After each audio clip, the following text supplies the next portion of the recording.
और अच्छे और बुरे की टेस्ट करनी है तो एक आदमी कहता है कि एक चीज अच्छी है, दूसरा आदमी कहता है दूसरी चीज अच्छी है।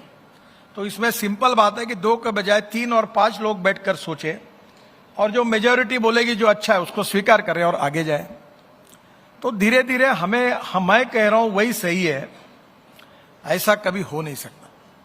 और इसलिए मैनेजमेंट का प्रिंसिपल यही है कि things together works together and we need to establish between the stakeholders, that is cooperation, coordination and communication। बहुत सी बातें में हम ऐसी कि हम अच्छा काम करते हैं, डिपार्टमेंट में काम करते हैं, पर मैं क्या कर रहा हूं उसको नहीं बताता, वो क्या कर रहा है मुझे नहीं बताते, और दोनों काम में डबल खर्चा होता है। अब जहां हम टनल बनाते हैं वहां रेलवे को भी टनल बनानी है, रेलवे को जहां टनल बनाने हमें रोड बनाने हैं, पर हम उनको पूछते नहीं, वो हमको पूछते नहीं। दोनों एक जगह बैठ गए तो हम दोनों बोलते तुम्हारे टेक्नोलॉजी हमें मान्य नहीं, तुम्हारे स्टैंडर्ड्स हमको मान्य नहीं, वो बोलते तुम्हारे स्टैंडर्ड हमको मान्य नहीं, और दोनों विद्वान लोगों के बीच में देश के पैसे का चुराड़ा होता है। जो काम 100 रुपए में होता है वो 200 रुपए में होता है। तो ये बेसिकली ये गति शक्ति की जो योजना प्रधानमंत्री जी ने आई, वो अक्सर कहते हैं कि हम साइलोज में सोचते हैं, और साइलोज में सोचने के कारण फिर कभी कभी ये बातें आती है। मैं कहता हूं प्लांट लगाओ, तो एक इंजीनियर ने, कॉन्ट्रैक्टर ने मुझे कहा कि क्या प्लांट लगाने का काम मेरा है क्या?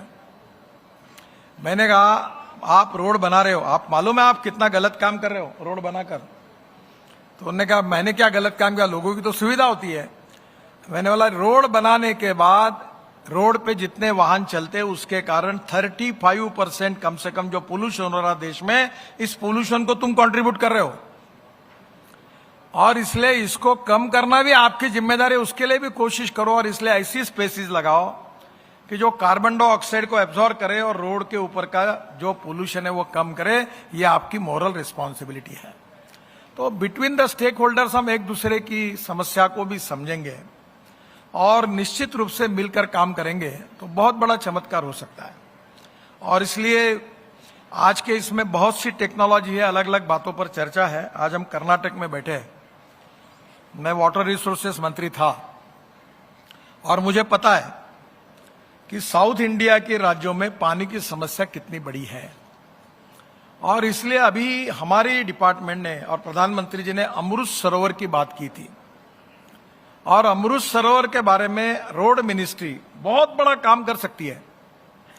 आप बिलीव करिए कि आप इस देश के अनेक लोगों की जान बचा सकते हैं, 1 रुपया खर्चा ना करते हुए।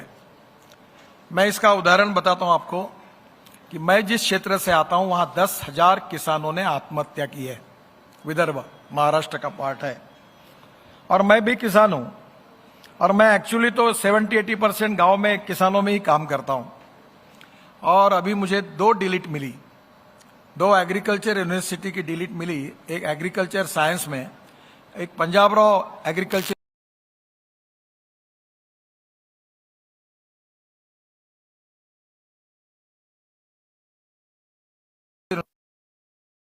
पानी ये समस्या है, और सब जगह पानी कई जगह ज्यादा है, कई जगह कम है। पानी की कमी नहीं है, पानी के नियोजन की कमी है। तो हमने क्या किया, सिंपल काम किया। जो हमारे नेशनल हाईवे जो बन रहे थे, उस हाईवे को बनाते समय हमने जो नदी और नाले लगते हैं उनका खोलीकरण और रुंदीकरण किया। फिर जो एग्रीकल्चर यूनिवर्सिटी में 10,000 एकड़ जमीन थी, 350 एकड़ इरिगेशन था, मैंने वाइस चांसलर को बुलाया और मैंने कहा मैं आपको तालाब बना के देता हूं फुकट में, फ्री ऑफ चार्ज।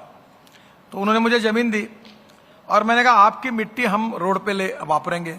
उन्होंने अनुमति दी, और 36 तालाब बनाए। अब वो फिल्म आपको देखने के लिए मिलेगी, कभी आप उस एरिया में जाइए। मैं गया था, 22,000 कुएं रिचार्ज हुए, 10,000 एकड़ जमीन इरिगेशन के अंदर आई, और जहां किसान आत्महत्या कर रहे थे वहां नींबू और संतरे के पेड़ लगे, वहां का एग्रीकल्चर ग्रोथ रेट बढ़ा, नए रोजगार निर्माण हुए। और मैं जब वो गांव में गया था, 32 गांवों में पीने के पानी का प्रॉब्लम सॉल्व हुआ, तो मैं वाइस चांसलर को लेकर वो गांव में गया। तो गांव में एक 85 साल का बूढ़ा आदमी वहां से दूर से मुझे अस्वस्थ होकर नजदीक आना चाहता था। तो मेरे साथ काफी पुलिस और कमांडो थे, तो मुझे ध्यान में आया कि वो कुछ मुझे आना चाहता है, तो मैंने कहा उनको बुलाओ।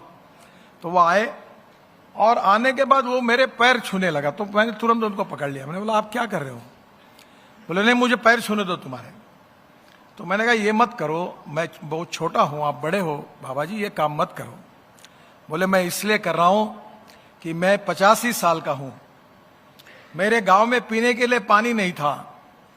मेरी लड़की बेटियां बहू दूर दूर जाके पानी लाती थी। मार्च अप्रैल में यहाँ की हमारे यहाँ वो धनगर कम्युनिटी थी जो भेड़ बकरी को पालन करते हैं, सब लोग माइग्रेट हो जाते थे, चले जाते थे।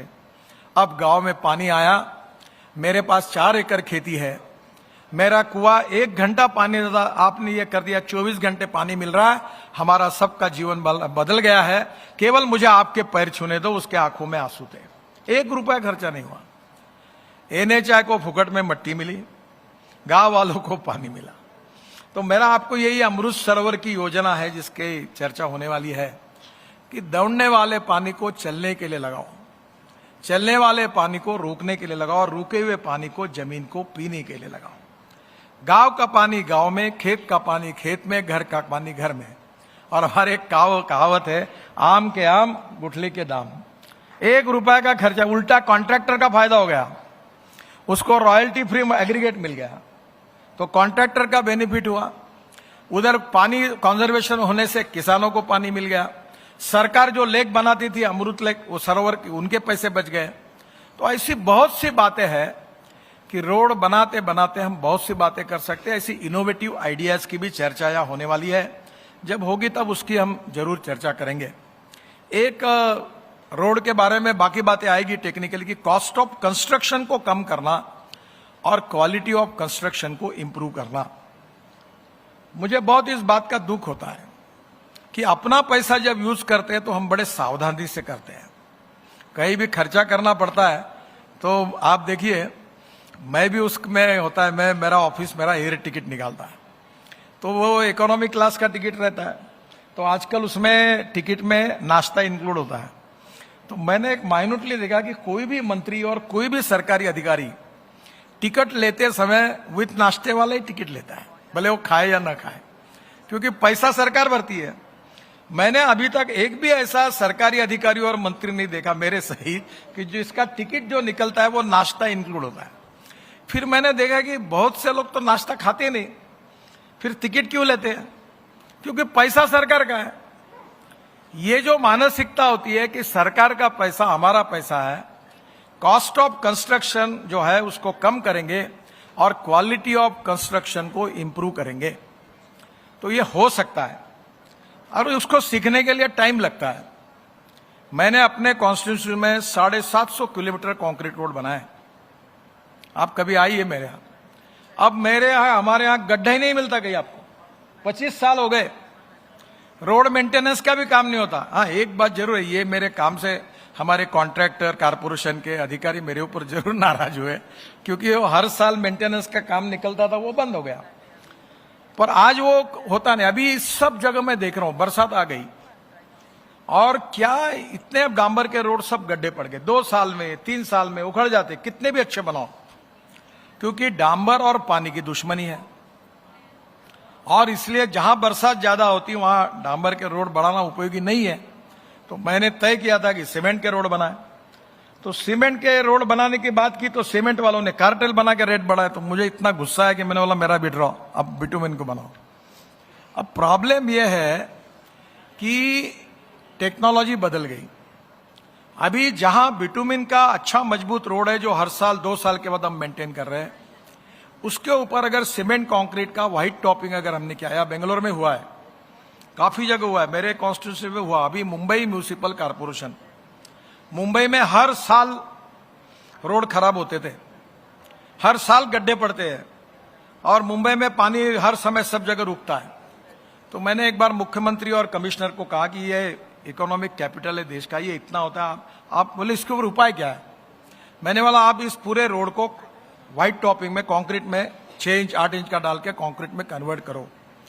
जब चहल करके कमिश्नर थे, वो आए, मैंने उनको कुछ कंसल्टेंट के नाम बताया, उन्होंने रिपोर्ट तैयार किया और अब मुंबई महानगर पालिका 6000 करोड़ की रोड कंक्रीट की बना रही है। और मैंने उनको बताया गारंटेड कि ये रोड बनने के बाद अगले 25 साल इस रोड पर 1 रुपए की भी मेंटेनेंस कॉस्ट लगेगी नहीं, पूरे रोड मजबूत हो जाएंगे और आपको तकलीफ नहीं होगी।